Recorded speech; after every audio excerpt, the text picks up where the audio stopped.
गांव के पास एक पुरानी हवेली थी जिसे लोग भूतिया हवेली कहते थे। गांव वाले कहते थे कि रात के समय वहां से अजीब आवाजें आती हैं और जो भी वहां जाता है वो लौटकर नहीं आता। एक दिन 3 दोस्तों रवि, मोहित और सुनील ने उस हवेली में जाने की हिम्मत की।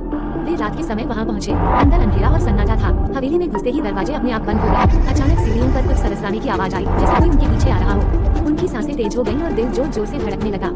जब वे हवेली के अंदर कमरे में पहुंचे तो दीवार पर एक पुरानी तस्वीर लगी थी जिसमें एक आदमी के हाथ में चमचमाती तलवार थी। सुनील ने तस्वीर को गौर से देखा और चौंकते हुए बोला, ये तो मेरे दादाजी की तस्वीर है। तभी अचानक हवा के तेज झोंके से तस्वीर नीचे गिर गई और उसके पीछे से एक गुप्त दरवाजा खुल गया। तीनों दोस्त डर के मारे कांपने लगे, लेकिन वे दरवाजे के अंदर चले गए। अंदर एक छोटा सा कमरा था जहाँ एक पुरानी डायरी रखी थी। जब रवि ने उस डायरी को खोला तो उसमें एक रहस्यमयी घटना का जिक्र था। लिखा था कि इस हवेली के मालिक सुनील के दादाजी ने यहाँ एक बेशकीमती खजाना छुपाया था, लेकिन उनकी अचानक मृत्यु हो गई और खजाने का रहस्य उन्हीं के साथ दफन हो गया। डायरी में खजाने का रास्ता भी था। तीनों दोस्तों ने मिलकर उस रास्ते को खोज निकाला और उन्हें हवेली के तहखाने में खजाना मिल गया। लेकिन जैसे ही उन्होंने खजाने को हाथ लगाया, हवेली की दीवारें कांपने लगी और चारों ओर